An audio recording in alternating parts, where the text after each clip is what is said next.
어떤 사람이 유대인 랍비를 찾아와서 물었습니다.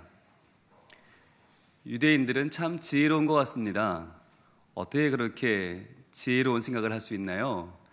그랬더니 이 유대인 랍비가 저희는 생각을 할 때 그냥 한 번만 생각하는 게 아니라 그 앞과 뒤를 생각하고 겉과 속을 생각하고 이렇게 저렇게 생각해 본다는 거예요. 그러면서 진리가 무엇인가를 탐구합니다. 그러는 거예요. 그랬더니 그 물어본 사람이 아니 그래도 그렇지 뭐 그렇게 생각한다고 지혜가 생길까요? 그랬더니 유대인 랍비가 이야기합니다. 제가 세 가지 질문을 드려볼 테니까 한번 답해 보시겠어요? 그래서 그러죠 뭐. 자, 첫 번째 질문입니다. 굴뚝으로 두 사람이 떨어졌어요. 그런데 보니까 한 사람은 깨끗하고 한 사람은 더러워요. 자, 이 중에서 누가 씻으러 갔을까요? 그랬어요. 그랬더니 그 이야기를 듣고는 아니 당연히 더러운 사람이 씻으러 갔겠죠. 그랬더니 틀렸습니다. 예? 깨끗한 사람이 씻으러 갔다는 거예요. 아니 왜요? 깨끗한데 왜 갔어요? 그랬더니 굴뚝에 떨어졌는데 떨어져서 서로 봤겠죠? 바라보니까 더러운 사람은 보니까 옆 친구가 깨끗해요. 그러니까 나도 깨끗한가 보다. 그리고 그게 그냥 있었는데 깨끗한 친구는 보니까 옆 친구가 더럽단 말이죠. 그러니까 아이고 더러워. 나도 이렇게 더러울 거 아니야. 그리고는 씻으러 갔다는 거예요. 이거 말이 되네요. 자, 두 번째 질문은요. 자, 두 번째 질문입니다. 자, 굴뚝으로 두 친구가 떨어졌습니다. 한 친구는 깨끗하고 한 친구는 더럽습니다. 누가 씻으러 갔을까요? 아니 그거 아까 물어본 거잖아요. 아니요, 전혀 다른 질문인데요. 생각해 보세요. 그랬더니 아니 뭐 아까 깨끗한 사람이 씻으러 갔다면서요. 그랬겠죠 뭐. 틀렸습니다. 더러운 사람이 씻으러 갔습니다. 아니 왜요? 생각해 보십시오. 서로 두 사람이 바라봤죠. 그랬더니 깨끗한 사람은 옆에 있는 친구가 보니까 더러워요. 어이구 나도 더러운가? 보니까 난 깨끗하네. 그리고는 안 갔다는 거예요. 근데 더러운 친구는 옆에 친구 보니까 깨끗해. 나도 깨끗한가 보다 했는데 보니까 어이구 난 더럽네. 그리고는 씻으러 갔다는 거예요. 그래서 더러운 친구가 씻으러 갔다는 거죠. 세 번째 질문은 뭡니까? 그랬더니 세 번째 질문입니다. 자, 굴뚝으로 두 친구가 떨어졌습니다. 한 친구는 깨끗하고 한 친구는 더럽습니다. 자, 누가 씻으러 갔을까요? 아니 그거 세 번째 질문하는 거잖아요. 아니요, 완전히 다른 질문인데요. 이 사람이 짜증이 났어요. 모르겠어요. 누가 갔든 뭐 관계없지 뭐. 그랬더니 이 사람이 유대인 랍비가 그래요. 틀렸습니다. 둘 다 씻으러 갔습니다. 아니 그것도 왜요? 생각해 보세요. 이 질문은 애초에 잘못된 질문입니다. 굴뚝으로 떨어졌으면 둘 다 더럽지. 어떻게 한 사람은 깨끗하고 한 사람은 더럽겠습니까? 둘 다 더러운 거죠. 그러니까 둘 다 씻으러 갔지요. 여러분, 이 이야기는요, 유대인들이 얼마나 생각하기를 좋아하고 논쟁하기를 좋아하고 이 말을 복잡하게 하는가를 이야기할 때 흔히 쓰는 예화입니다. 그런데 오늘 우리는 조금 다른 각도에서 이 이야기를 나눠보려고 합니다. 여러분, 우리 모두는 다 굴뚝에서 떨어진 두 친구와도 같습니다. 우리는 다 죄라고 하는 굴뚝을, 허물이라고 하는 굴뚝을, 죄의 본성이라고 하는 굴뚝을 지나 떨어진 죄인들입니다. 우리 모두는 다 더럽습니다. 우리 중에 조금 더 더럽고 조금 덜 더러울 수는 있겠지만 서로 바라보면서 그래 나는 너보다는 나아, 너는 나보다 좀 못해, 서로 아웅다웅 할 수는 있지만 결국은 모두가 죄인이라는 거예요. 결국은 모두가 더럽다는 거예요. 우리의 문제의 핵심은 뭐냐? 인생의 문제의 핵심은 누가 더 더럽냐가 아니에요. 누가 씻으러 갈 거냐가 아니에요. 우린 다 더럽고 다 악하고 다 씻어야 되는데 중요한 핵심이 뭐냐면 뭘로 씻을 거냐라고 하는 거예요. 많은 사람들이 예의와 범절과 도덕과 윤리로 씻어보려고 합니다. 그런데 그게 잠깐은 씻어지는 것 같은데 그게 우리 속사람까지 씻어지지는 않더라는 말이죠. 그렇지 않습니까? 우리가 이렇게 다 몰려있을 때는 다 깨끗한 사람 같아요. 번듯하고요, 괜찮아요. 그런데 사람들의 눈을 가리면요, 커튼 하나만 쳐버리면 우리는 무슨 짓이든 할 수 있는 사람들 아닙니까? 아무리 예의와 범절과 에티켓과 매너와 수많은 것으로 우리를 씻는다고 해도 우리의 속사람은 여전히 더럽단 말이죠. 그래서 그걸 감춰보려고 사람들은 돈으로 감춰보고 성공으로 감춰보고 수많은 사치품들, 수많은 럭셔리한 명품으로, 옷으로, 가방으로, 신발로, 또는 머리 헤어스타일, 손톱까지 아무튼 할 수 있는 모든 건 다 치장해서 자기를 감춰보려고 노력합니다. 그런데 세상의 모든 그 향수로도 우리의 인생의 죄성은 감춰지지 않습니다. 속은 쓰레기인데 아무리 겉에 은박을 입히고 금박을 입힌다고 해서 우리가 달라지겠습니까? 우리는 여전히 죄악된 존재에 불과합니다. 그런 거죠. 여러분, 옛날에는요, 추석 선물 세트라고 해서 과일을 받으면 참 이게 얄궂었어요. 처음에 딱 열면 맨 위에 있는 과일은 참 좋죠. 실하고 굵고 번쩍번쩍 빛이 나서 야, 좋은 과일이네. 그리고는 딱 위에 걸 드러내면 어떻게 돼요? 둘째 칸부터는 뭐 이래 작고 보잘것없고 벌레 먹은 것들이 가득해요. 야, 이건 뭐 이래. 하나도 먹을 게 없는 거예요. 요즘은 많이 나아졌지만 옛날에는 많이들 그랬어요. 그러니까 마치 이런 남 눈속임하는 그런 선물 상자, 과일 상자처럼 우리의 인생이 그렇단 말입니다. 우리의 인생이 남들에게 보여주는 부분, 남들 앞에서 아주 괜찮은 모습처럼 보이지만 그 한 층만 벗겨내면 우리의 그 내면이 얼마나 악하고 얼마나 연약하고 얼마나 부정한가 하는 것이에요. 그런데 이런 우리의, 그러면 삶을 무엇으로 씻어야 되는가? 우리의 삶을 씻어낼 수 있는 비누, 그 세제는 과연 있는가 하는 것이에요. 수많은 사람들이 도전했어요. 철학으로, 윤리로 한번 닦아보자고 했는데 안 돼요. 아무리 닦아도 우리 속에 있는 그 연약함을 닦아낼 수가 없어요. 그래서 하나님은 우리에게 뭘 선포하시는가? 너의 영혼은 죽었다는 거예요. 너희의 영혼은 죽었다. 그래서 죽은 영혼을 어떻게 해요? 소생시키시는 거예요. 다시 한번 살리는 거예요. 너희의 힘으로는 안 돼. 너희의 힘으로는 죽어가는 너희의 영혼을 살릴 수가 없어. 그래서 내가 살린다. 그것이 영혼을 소생시키는 거예요. 여러분, 요새 영혼을 소생시킨다는 말이 뭐냐면, 바꿔 말하면 영혼을 재창조하는 것입니다. 어떻게 죽은 영혼을 살립니까? 죽은 것을 살리는 것은 재창조예요. 재창조는 누구만 할 수 있어요? 창조한 사람만 할 수 있어요. 창조주 하나님만 할 수 있는 거예요. 열심히 창조해 놨더니 범죄하고 죽음을 향해 달려가고 있는 우리의 인생을 어떻게 할 수 있는 방법이 없어서 하나님은 오늘도 범죄하여 메말라 죽어가는 우리의 심령, 아니 죽어버린 심령을 다시 한번 소생시키십니다. 그리고 한 번 살려냈던 그 인생이 또 한 번 내 인생의 더러운 죄를 향해 달려갈까봐 하나님은 우리의 영혼을 닦으시는데 무엇으로? 바로 그 세제의 이름, 그 비누의 이름, 그 강력한 하나님의 치료제의 이름이 있는데 바로 자기 이름을 위하여입니다. 하나님의 이름을 위하여 살도록 이제 우리의 인생의 방향을 바꿔주시는 것입니다. 그것이 우리 인생의 치료제요, 백신이며 우리를 씻어내는 하나님의 세제입니다. 오늘 본문 말씀 우리 한번 같이 다시 읽어보겠습니다. 시편 23편 3절입니다. 시작. 내 영혼을 소생시키시고 자기 이름을 위하여 의의 길로 인도하시는도다. 아멘. 그렇습니다. 하나님은 오늘도 우리의 영혼을 이 예배를 통하여, 말씀을 통하여 하나님의 능력으로 살리기를 원하십니다. 그런데 살려놨는데 그 한 번 산 우리의 인생이 또다시 죄악으로 달려가고 또다시 우리의 욕망을 따라 죽어가는 것이 너무너무 보기가 어려워서 하나님은 이제 우리에게 새로운 방향, 자기의 이름, 하나님의 이름, 하나님의 영광을 위하여 사는 길을 제시해 주시는 것입니다. 그것이 바로 의의 길로 걸어갈 수 있는 유일한 길이기 때문이에요. 우리는요, 의의 길로 갈 수가 없어요. 우리는 의의 길 싫어요.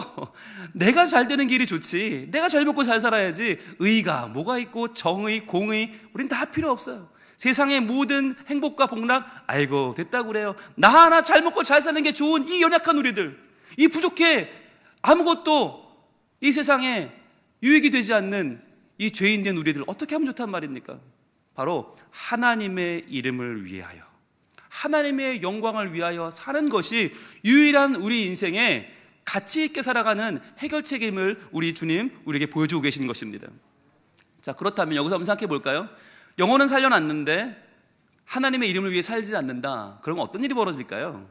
아주 재미있는 일이 벌어집니다. 여러분, 우리의 영혼을, 우리의 인간됨을 가장 잘 보여주는 거울이 있습니다. 바로 성경입니다. 성경 안에는 우리가 하나님의 이름을 따라 살지 않을 때 우리의 모든 소위 신앙생활이라고 하는 것들이, 거룩함을 쫓는 것들이 얼마나 망가질 수 있는지, 얼마나 오히려 우리를 해치고 남을 해칠 수 있는지 보여주는 수많은 이야기들이 이 거울처럼 담겨져 있습니다. 볼까요? 제일 먼저 우리가 하나님의 이름을 위하여 살지 않을 때 가장 먼저 망가지는 것은 바로 예배입니다. 예배. 아니, 예배는 당연히 하나님의 영광 돌리는 거 아닙니까? 당연히 하나님을 따르는 거 아닙니까? 그런데 어떻게 예배가 망가질 수가 있죠? 여러분, 예배가 하나님의 이름으로 드려지는 예배가 너무나 당연해 보이지만 실은 그렇지 않다고 하는 것이에요. 수많은 예배가 실은 하나님의 이름이 아니라 내 이름을 드러내고 내가 인정받고 내가 와서 위로받고 내가 유익을 얻고자 예배하는 자들이 너무나 많다는 것이에요. 그 증거가 뭐 많이 찾을 것도 없어요. 창세기 제일 앞에 부분 창세기 4장에 나와 있습니다. 창세기 4장 3절 우리 한번 보겠습니다. 창세기 4장 3절에는 첫사람 아담의 두 아들 가인과 아벨의 제사에 대해서 나와 있습니다. 그들은 예배를 드립니다. 우리 아버지를 창조하신 하나님 얼마나 가깝습니까? 우리를 복주시는 그 하나님을 찬양하는데 예배하는데 이렇게 예배를 합니다. 4장 3절입니다. 세월이 지난 후에 가인은 땅의 소산으로 제물을 삼아 여호와께 드렸고, 자, 가인은 농사 짓는 사람이에요. 그러니까 당연히 땅의 소산으로 제물을 드렸습니다. 그리고요, 아벨은 자기도 양의 첫 새끼와 그 기름으로 드렸더니, 양은 목축하는 사람입니다. 그러니까 아벨은 자기가 기른 양으로 예물을 드렸습니다. 그런데 중요한 거, 여호와께서 아벨과 그의 제물은 받으셨으나 그러나 가인과 그의 제물은 받지 아니하신지라. 자, 이상한 일이 벌어졌습니다. 형제가 각각 자기가 열심히 농사 지은 것으로, 열심히 목축한 것으로 제사를 드렸는데 하나님 받지 않았단 말이에요. 누구의 예배는 받았는데 누구의 예배는 받지 않았다. 이 순간에 이제 갈등이 일어나기 시작합니다. 여러분, 만약에 이 예배가 하나님의 이름을 높이는 예배였다면, 하나님의 거룩함을 위해 드리는 예배였다면, 자, 이 예배가 받아들여지지 않을 때 가인은 어떠한 반응을 보여야 합니까? 안타까워야죠. 왜 이 예배가 실패했을까? 왜 하나님의 영광이 지금 영광받지 못했을까? 무엇이 문제일까? 돌아봐야겠죠. 나에게 문제가 있는 건 아닐까? 돌아봐야겠죠. 그러나 가인은 그렇게 하지 않죠. 여러분, 이 예배 한번 생각해 봅시다. 왜 아벨의 제사는 받아들여졌고 왜 가인의 제사는 받아들이지 않은 겁니까? 뭐가 문제입니까? 어떤 사람들은 이야기합니다. 자, 하나님이 받으시는 제사는 희생제사여야 한다. 그래서 희생제사는 피가 있어야 되는데 아벨의 제사는 그거 어린 양을 잡았으니까 당연히 피가 있으니까 그 피로 희생제사가 돼서 받아주셨고, 가인의 제사는 농작물을 드렸으니까 거기에 피가 없으니까 희생제물이 아니지 않느냐, 이런 분들이 있어요. 그런데 그런 분들은요, 너무 많이 나갔어요. 여러분, 피가 나오는 희생제사, 뭐 번제, 소제, 화목제 어디 나오는 얘기입니까? 저 뒤에 레위기에 나오는 얘기예요. 그건 출애굽 한 뒤에 하나님이 주신 율법에 있는 얘기지, 지금 창세기 4장 이 고대 시대에는 그런 거 하나도 없어요.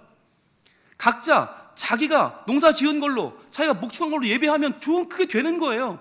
그런데 문제는 뭐예요? 제물의 문제가 아니었습니다. 뭐가 문제입니까? 4절 한번 볼까요? 자, 여호와께서 아벨과 그의 제물은 받으셨으나 그랬어요. 아벨의 제물을 받은 게 아니에요. 하나님은 아벨과 그의 제물을 받으셨어요. 즉, 하나님은 예배자를 먼저 받으시고 그 다음에 예배를 받으신 거예요. 즉, 예배자가 하나님께 영광을 돌리는 예배, 하나님을 섬기는 바른 예배를 드렸기 때문에 그의 제물을 받으신 거예요. 그러면 5절 볼까요? 가인은 어떻게 했어요? 가인의 제물을 받지 않으신 게 아니라 가인과 그의 제물을 받지 않으셨어요. 즉, 예배하는 가인을 받지 않으신 거예요. 예배자를 받지 않으시고 그래서 그의 제물도 받지 않으셨다는 것입니다. 그러면 가인이 어떻게 예배했길래 왜 하나님은 가인을 받지 않은 것입니까? 바로 그 뒤에 이유가 나오죠. 가인이 몹시 분하여 안색이 변하니 그랬어요. 아니, 하나님이 이 예물을 받아주시지 않은 것에 대해서 분노하면서 몹시 분하여 안색이 변했어요. 이게 뭡니까? 이것이 바로 자기중심의 예배를 드렸다는 증거예요. 가인은 생각한 거예요. 아니, 내가 예배를 하는데 하나님이 당연히 받아줘야지. 하나님이 뭔데 내 예배를 안 받아줘요? 하나님이 뭐라고 내 예배를 안 받아? 그런 하나님이 무슨 하나님이야? 라고 생각하는 것이죠. 이게 얼마나 웃기는 겁니까? 하나님의 영광을 위하여 예배하면서도 하나님의 영광은 안중에 없고 내 영광만 있어요. 내 이름만 있어요. 내가 이래봬도 첫사람 아담의 장남인데, 내가 형인데 어떻게 하나님이, 무슨 놈의 하나님이 내 동생 예배는 받아주면서 내 예배는 안 받아주는 그런 하나님이 어디 있냐고, 내가 더럽고 치사해서 이놈의 예배 안 드리겠다고 말이야. 화가 막 난 거예요. 말이 안 되는 거죠. 하나님이 예배 받으시는 주체신데 하나님의 영광을 위하여 예배하면서 자기 자신의 잘못된 욕망과 잘못된 자기 자신의 동기를 바라보지 않고 예배를 받지 않으시는 하나님을 향해 진노하는 것입니다. 그래서 그 분노가 어떻게 이어집니까? 애꿎은 누굴 죽여요? 동생을 죽이는 거예요. 동생이 뭘 잘못했어요? 예배 잘 드리는 교회밖에 없어요. 왜 그 동생을 왜 죽입니까? 이 분노는 누굴 향한 분노입니까? 바로 하나님을 향한 분노죠. 하나님을 어떻게 할 수 없으니까 애꿎은 동생을 죽이는 거죠. 왜요? 내 이름, 내 영광이 무시받은 것에 대해서 인간은 분노한다는 것이에요. 여러분, 오늘날도 수많은 사람들이 예배를 드립니다. 근데 그 예배 가운데 나올 때 여러분, 예배 중에 상처받는 일이 있어요, 없어요? 교회에 나와 상처받는 일이 있어요, 없어요? 저는 그 말을 제일 싫어하는데, 교회에 와서 상처받는다는 말을 제일 싫어하는데, 이해할 수 없는데 그게 현실로 벌어집니다. 왜일까요? 여러분 생각해 보세요. 예배 드릴 때 상처받고 기분 나쁠 사람은 하나님이에요. 일주일 내내 하나님을 묵상하지 않고 하나님 앞에 거룩하게 살지 않고 나와서 아무것도 하나님께 드릴 것이 없는 우리가 나와서 뻔뻔하게 예배한 우리를 보고 기분 나빠야 할 사람은 하나님인데, 정작 누가 기분 나빠요? 우리가 기분 나빠요. 왜? 오늘 설교 마음에 안 들어.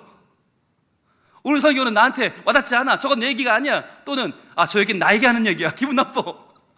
오늘은 찬양이 기분 나빠. 오늘 너무 높아. 오늘 멜로디가 마음에 들지 않아. 저건 내가 하는 노래가 아니야. 쉽게 판단해 버립니다. 오늘 저 사람은 왜 나왔지? 나 저 사람 예배 드리는 거 참 꼴보기 싫은데? 왜 저 사람은 왜 이렇게 교회 열심히 나와? 어디도 여행도 안 가나? 좀 빠지지? 우리의 마음은요, 예배하면서 우리가 기분 나빠요. 말이 안 되는 거예요. 기분 나쁠 그럴 주제나 돼요, 우리가? 일주일 내내 이렇게 막 살고 함부로 살고 정말 내 맘대로 살다가 하나님 앞에 나와서 이 예배를 드리면서 받아주시는 하나님이 너무나 고맙죠. 저는 그래요. 이 설교단에 서 있을 때 벼락이 떨어지지 않는 게 너무 감사해요. 봐주시는 하나님이 너무나 감사해요. 너무나 감사하고 연약하고 부족한 나를 예배하는 이 예배의 자리에 있게 하시는 하나님이 너무나 감사해요. 그런데 우리는 그게 아니죠. 열심히 교회 나와 상처받아요. 왜? 남들이 나를 알아주지 않는다고. 누가 내 인사를 안 받아줬어. 누가 나를 덜 알아주는 것 같아. 난 열심히 하는데 왜 사람들이 알아주지 않지? 열심히 상처받아요. 옳지 않은 거예요. 여러분, 제가 학교 다닐 때, 신학교 다닐 때 설교학을 배웠습니다. 저는 설교학이 전공입니다.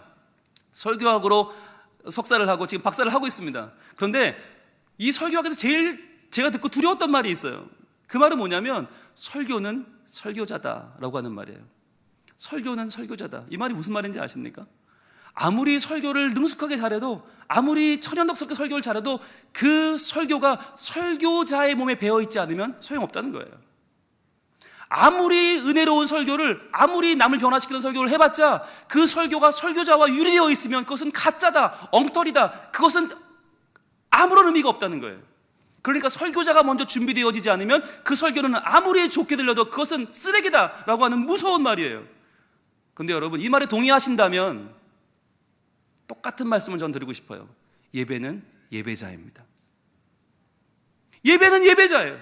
아무리 우리가 눈물을 쏟고 손을 들고 거룩한 예배를, 웅장한 예배를 아름답게 드린다고 할지라도 내가 하나님을 온전히 높이고 있지 않으면, 내가 그 이름에 감격하며 그 이름의 영광을 돌리는 예배를 드리지 않는다면 그건 아무것도 아닌 거예요. 가짜인 거예요. 아무리 남들이 우리 성민교회에 와서 우리 예배를 보고 감격하고 감동하고 은혜를 받는다 할지라도 그게 우리 속에 진짜 우리가 드리는 삶의 고백, 하나님 이렇게 연약하고 이렇게 부족하고 일주일 내내 정말 먹고 살기 힘들어서 정말 하나님 죄도 많이 짓고 허물도 많았는데 그러한 나를 하나님 버리지 아니하시고 사랑하시고 나를 이 자리까지 포기하지 않고 나오게 하시는 주님 감사합니다. 주님, 나로 어쨌거나 하나님 안에 있도록 나를 끌어들이시는 주님 감사합니다. 나를 안아주시고 이 시간 보듬어 주시고 내가 다시 한번 힘을 낼 수 있게 나를 보듬어 주시는 은혜의 주님 감사합니다. 그런 마음으로 예배하지 않는다면 교만하고 왜곡되고 내 욕망을 추구하는 그 나를 알아달라고 하는 예배를 드리고 있다면 실은 그 예배는 예배자가 아닌 거예요. 그렇다면 그 예배는 가짜인 거예요. 하나님은 우리의 예배조차도 이렇게 가인의 예배처럼 예배 때문에 상처받고 예배 때문에 분노하고 예배 때문에 사람을 죽일 수도 있다는 거예요. 어마어마한 거 아닙니까? 이 세상에 형제라고는 단둘인데 그 형제를 죽여버려요? 예배 때문에? 이것이 우리 인간의 본성이라는 거예요. 이게 우리라는 거예요. 지금 우리의 모습이라고 성경은 보여주고 있는 것입니다. 그뿐입니까? 여러분, 예배만 문제일까요? 우리가 하나님의 이름을 따라 살지 않고 내 이름에 주목할 때 크게 문제가 되는 부분이 또 있습니다. 그것이 바로 기도의 영역이에요. 기도.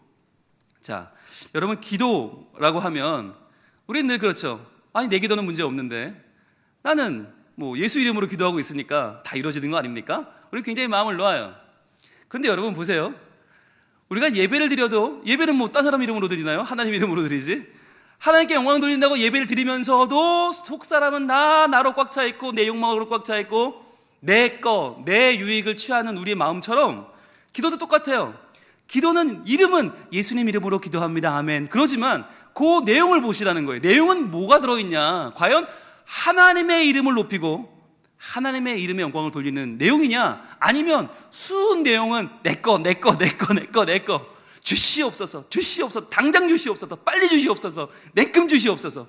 온갖 내 욕심과 내 야망과 내 모든 욕심의 리스트를 늘어놓으면서 내 남편, 내 자식, 내 성공, 내 직장, 내 건강 온통 내 건데 이름은 맨 뒤에만 예수님 이름으로 기도합니다. 여러분 이게 맞아요? 이거 안 맞아요. 차라리 이럴 거면 끝에도 예수님 이름으로 기도하지 마세요. 여러분 이름으로 하세요. 왜 명의만 빌려와요? 예수님 억울하지. 야, 기도의 내용은 순 네 건데 왜 내 이름으로 기도를 하니? 이상한 애다. 하나님 그러지 않으시겠어요? 기도의 내용은 예수님의 이름은 하나도 없어. 예수님 영광은 없어. 하나님 영광은 없어. 그런데 명의만 빌려다가 예수님 이름으로 기도합니다. 그건 여러분 기도가 아니죠. 그런 기도는 잘못된 기도죠. 그러니까 우리가 보면 기도라고 할 때 기도 한자로 쓰면 빌기자의 빌도자거든요. 그러니까 기도란 뭐냐? 열심히 비는 거예요 그냥. 그러니까 기도는 우리만 하는 게 아니에요. 크리스천만 하는 게 아니라 세상 모든 사람들은 기도를 다 합니다. 그런데 그 중에서 기도를 잘하는 민족이 있는데 우리 민족이에요. 우리 한민족이 기도를 잘해요. 옛날부터 새벽에 일어나서 정원 써놓고 달림께 비나이다 천지신명께 비나이다 했잖아요. 그러니까 선교사님들이 와서 보시고 이게 너무 대단한 거예요. 야, 이 민족은 정말 기도를 잘하는 민족이다. 그런데 기도의 대상이 잘못됐다. 그러니까 대상을 바꿔준 거죠. 이제부터는 천지신명께 기도하지 마시고 하나님께 기도하세요. 지금부터는 달을 보고 기도하지 마시고 천왕당 보고 기도하지 말고 큰 나무나 큰 돌 보고 기도하지 말고 산신령께 기도하지 말고 하나님께 기도하세요. 대상을 바꿔줬어요. 그런데 중요한 거 대상은 바뀌었는데 내용이 안 바뀌었다는 거예요. 내용이 더 중요한데 내용은 안 바꿨어요. 그러니까 옛날에 예수를 알기 전에 천지신명께 정하수 써놓고 비던 거나 지금 예수를 믿고 비는 거나 내용이 똑같아요. 뭐만 달라요? 명의만 다른 거예요. 그러다 보니까 예수를 믿는 사람이나 안 믿는 사람이나 기도하는 내용을 들어보면 1번부터 99번까지 똑같아. 100번째만 달라. 뭐만 달라요? 마무리만 달라요. 예수님 이름으로 기도합니다만 달라. 과연 그게 기도인가? 과연 그게 기도인가? 우리는 생각해 봐야 하는 거죠.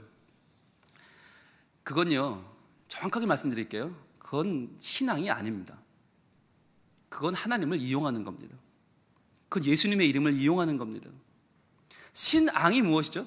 여러분, 신앙이라고 할 때 신은 바랄 신의, 믿을 신의 바랄 앙입니다. 믿을 신의 바라볼 앙자가 신앙입니다. 믿고 바라보는 것이 신앙이에요.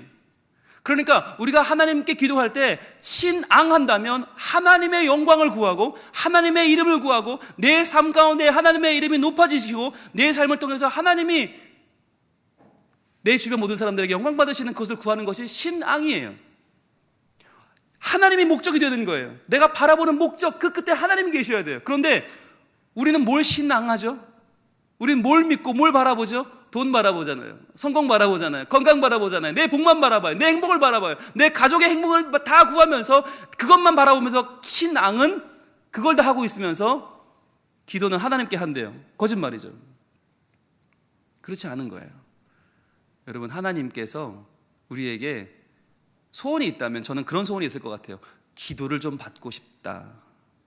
진짜 기도를 좀 했으면 좋겠다. 소소소소소소소소소소소 주시옵소서 말고 하나님 영광 받으시옵소서.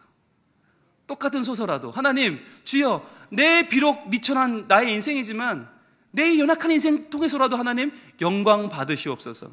주여, 내가 내 직장에서 내 학교에서 내 가정에서 온전히 주님을 드러내는, 그래야 내가 힘들고 어렵고 눈물 나는 내 삶이지만 그러나 우리 하나님을 높이는 일에만큼은 양보하지 않는 주의 자녀로 살게 하여 주시옵소서.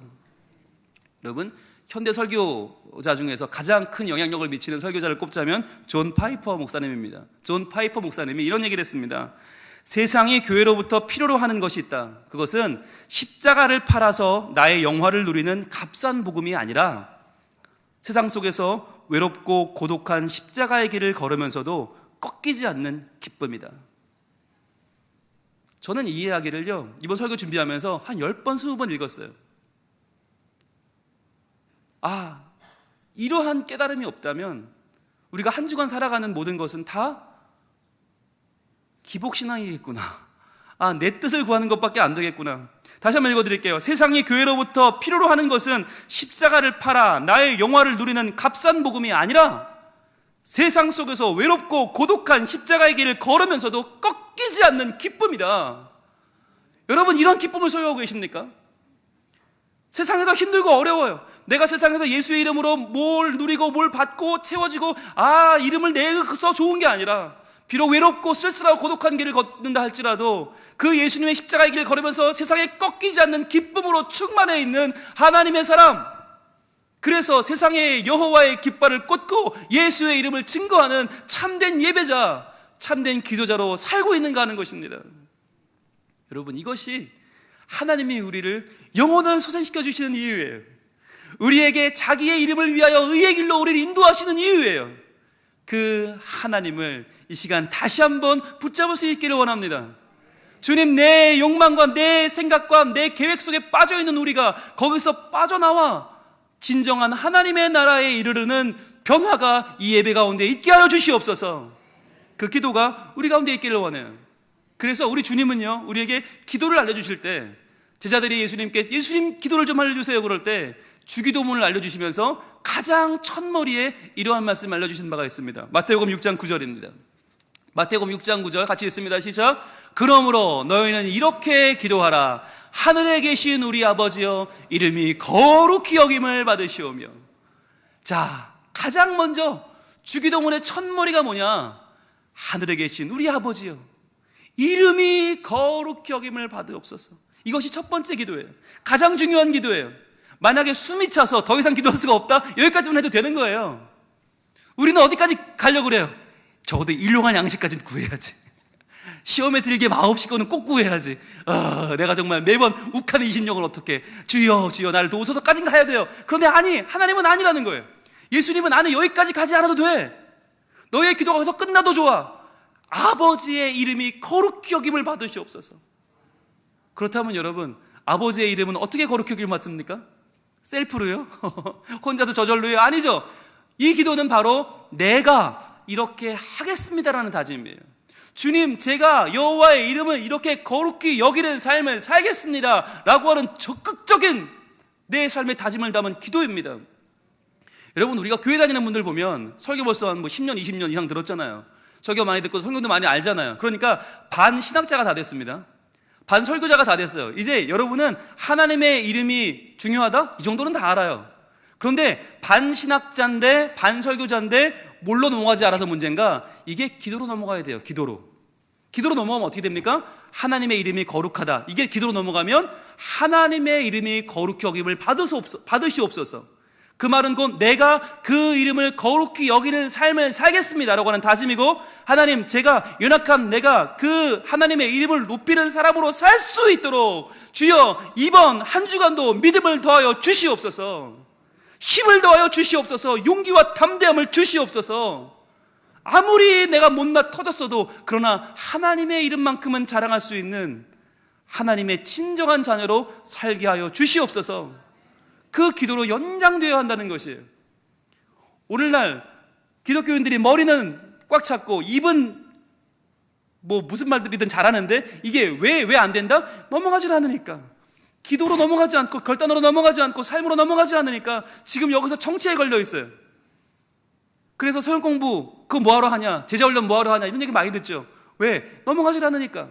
그런데 이게 넘어가면 둘 다 너무너무 아름다운 것이에요. 성경 공부 좋은 거예요. 제자훈련 좋은 거예요. 많이 공부하세요. 많이 여러분 익히고 그것이 내 삶으로 연결되면 좋습니다. 그래서 내 삶이 하나님 안에서 주의 이름을 드러내는 복된 하나님의 자녀, 그 아름다운 역사가 우리 삶 가운데 일어날 줄로 믿습니다. 자, 그럼 이제 마지막 영역입니다. 마지막 영역, 바로 말씀의 영역이에요. 말씀. 아까 우리가 주님의 이름을 위해 살지 않고 내 이름으로 살면 예배 생활이 망가진다고 그랬죠. 예배 생활이 이기적이 되고, 예배 생활이 내 영광만 추구하게 되고, 상처받게 되고, 진노하게 되고, 살인하게 된다고 그랬죠. 그 다음에 두 번째는 기도의 영역이었죠. 기도. 아무리 예수 이름으로 기도해도 우리가 진짜 하나님의 이름을 버리고 내 이름만 따라 기도하면 그 기도는 엉터리가 된다. 그런데 말씀의 영역도 똑같아요. 말씀도 이 말씀을 받을 때 우리는 어디에 밑줄 긋습니까? 나한테 좋은 부분, 나한테 복 받으라는 부분, 나한테 유익한 부분만 밑줄을 막 쳐요. 그럼 나머지 말씀들은 그냥 넘겨요. 에이, 그건 뭐 다 넘겨요. 그리고는 어떤 말씀만 좋아해요. 여러분, 이것은 말씀을 제대로 받는 게 아니죠. 하나님의 이름으로 받는 말씀이 아니죠. 말씀을 하나님의 이름으로 받는 사람들은 어떻게 받는 사람들인가? 바로 말씀을 통하여 드러나는 하나님의 존재, 하나님의 이름을 유심히 살피고 그것을 하나님의 말씀으로 받을 줄 아는 사람들이에요. 여러분, 성경에는 그런 사람들이 나옵니다. 누구냐면 바로 데살로니가 교회 사람들이에요. 데살로니가 전후서는 바울이 쓴 첫 번째 서신입니다. 첫 번째 서신이자 이 서신이 성경이 되었죠. 사도 바울이 정말 가슴이 벅차서 편지를 쓰지 않으면 안 되는, 사랑을 고백하지 않을 수 없었던 그 데살로니가 사람들은 어떤 사람들이었나? 바로 데살로니가 전서 2장 13절 이렇게 증거하고 있습니다. 2장 13절 같이 읽습니다. 이러므로 우리가 하나님께 끊임없이 감사함은, 그랬어요. 끊임없이 감사해. 사도 바울은 데살로니가 교회 사람들만 생각하면 감사가 넘쳐요. 너무너무 감사해요. 어떻게 이런 사람들이 있지? 너무 신기하고 너무 감사한 거예요. 왜 그랬나? 너희가 우리에게 들은 바 하나님의 말씀을 받을 때에, 하나님의 말씀을 받을 때 어떻게 받았나? 사람의 말로 받지 아니하고. 이 말을, 나에게 유익한 말씀은 뭘까? 어떤 말씀이 내 귀에 좋을까? 어떤 말씀이 내 귀에 닿을까? 어떤 말씀이 나한테 듣기 좋은 말씀일까를 인간적인 말씀으로 듣는 게 아니라는 거예요.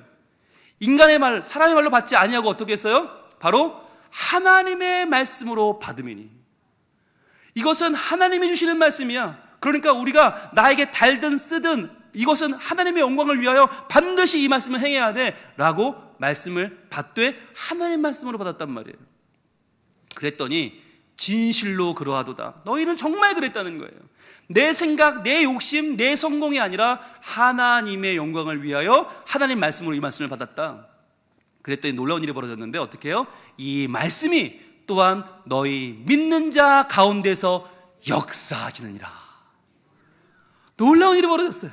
이 말씀을 사람들이 다 받았는데, 너도 나도 다 받았는데 어떤 사람들은 내 귀에 좋은 것만, 내게 유익한 것만 받았어요. 이 사람의 말씀으로 받았어요. 그러니까 그들에게는 역사가 일어나지 않았는데, 데살로니가 교회 사람들은 이 말씀을 사람의 말씀으로 받지 않고 하나님 말씀으로 받았더니 하나님의 이름에 영광을 돌리는 하나님의 진리, 하나님의 진심으로 받았더니 이때부터 이 말씀이 우리 믿는 자 가운데서 역사하기 시작하는데 감당이 안 되더라는 거예요. 말씀의 능력이 내 능력이 되고 말씀의 놀라운 일들이 우리 가운데 벌어지기 시작하는데 견딜 수 없는 놀라운 일들이 있더라는 것이죠. 여러분, 이것이 바로 우리가 하나님의 이름에 주목할 때 일어나는 변화입니다. 여러분, 예수 믿는 건 얼마나 좋은 일입니까? 그런데 이왕 예수 믿는 거, 여러분 가짜로 믿지 말고 진짜로 한번 믿어봅시다. 예수 이름에 의지하여 하나님의 이름에 영광 돌리는 그런 신앙생활 여러분 해보고 싶지 않으십니까? 우리가 하나님의 이름을 놓치게 되면 우리의 예배는 나를 드러내는 상처받고 진노하고 살인하는 도구가 되고요, 우리의 기도에 하나님의 이름이 빠져버리면 그것은 의미 없는 넋두리가 되고요, 말씀에 하나님의 이름이 빠져버리면 이것은 역사하는 힘이 없는 우리를 구속하는 굴레가 되고 맙니다. 정말 중요한 게 뭐죠? 자기 이름을 위하여예요. 하나님의 이름을 위하여예요. 여러분, 이번 한 주간 살아가실 때 이 한 가지 말씀을 묵상하길 원합니다. 하나님, 내가 하나님의 이름을 위하여 살겠습니다. 하나님, 나를 통하여 하나님의 이름이 영광받는 놀라운 일이 이번 한 주간 일어나게 하여 주시옵소서. 주여, 내 변화가, 내 예배가 달라지게 해주시고 내 기도가 변화되고 내 말씀이 변화되고 내 모든 신앙생활이 온전히 변화되어서 하나님께 영광을 돌리는 주의 자녀로 살게 하여 주시옵소서. 그러한 일이, 그러한 은혜가 우리 가운데 분명히 일어날 줄로 믿으며 우리 함께 찬양합시다. 하나님이시여, 하나님이시요. 주는 나의 하나님이십니다. 오직 내가 아니라 하나님이 예배의 주인공이요, 하나님이 기도의 주인공이요, 하나님이 말씀의 주인공이십니다. 주여, 내 신앙을 온전케 하시는 주님을 높여드립니다. 이 시간에 우리 마음을 담읍시다. 그리고 고백합시다. 우리 하나님이 이 찬양을 들으시고 우리 예배가, 우리의 기도가, 우리의 말씀 생활이 온전히 변화되는 그 은혜를 우리에게 허락할 줄로 믿습니다. 하나님이시여, 하나님이시여, 하나님이시여, 주는 나의 하나님이시여. 오 주님, 나의 몸과 마음 받으소서. 나의 몸과 마음 주를 이제 내가 주께 고백합니다. 이제 내가 주께 고백하는 말, 여호와는 나의 힘이요, 오직 여호와는 나를 구원하는 그 이름, 나의 구원이시니 내가 누구를 두려워하리요. 여호와는 생명의 피난처시니 주의 인자가 생명보다 나음으로 내 입술이 여호와를 찬양하리. 내 평생에 주를 찬양하며 주의 이름으로 내 손 들어갑니다. 오 하나님이여, 오 주님은 나의 하나님이십니다. 주는 나의 주님의 갈망합니다. 나의 몸과 마음을 주를 그 거룩한 이름을 갈망합니다. 이제 내가 주께 고백하는 말, 여호와는 나의 힘이요, 나의 힘, 오직 그분만이. 여호와는 선포합시다. 나의 구원이시니 내가 누구를 내가 아무리 연약해도, 아무리 부족해도 두려워하지 않겠습니다. 여호와는 생명의 피난처시니 주의 인자가 생명보다 나음으로 내 입술이 여호와를 찬양하리. 평생에 주를 찬양하며 주의 이름으로 내 손 들리라. 이상 같이 기도하겠습니다. 오 주님, 주의 이름으로 내 손을 들겠습니다. 주의 이름으로 이 한 주간도 나를 지켜주시옵소서. 주여 나와 함께 하시옵소서. 음악 받아 주시옵소서. 주여 보내주 기도합니다. 주여, 아버지 하나님, 주여 복 받아 주시옵소서. 주의 이름으로 인하여 내 손을 들며 주의 이름으로 인하여 내 삶을 주님께 드리며 나갑니다. 주여 이번 한 주간도 나의 예배가 주의 이름으로 변화되게 하여 주옵소서. 주여 이번 한 주간도 주의 이름으로 내 기도가 바른 기도가 되게 하여 주시고 내 말씀 생활이 주님 안에서 올바른 말씀을 묵상하고 결단하는 내 인생이 되게 하여 주옵소서. 주여 도와주옵소서. 주여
주의 이름으로 내 삶을 주께 드리며 나아갑니다. 주님, 나를 지켜보아여 주시옵소서.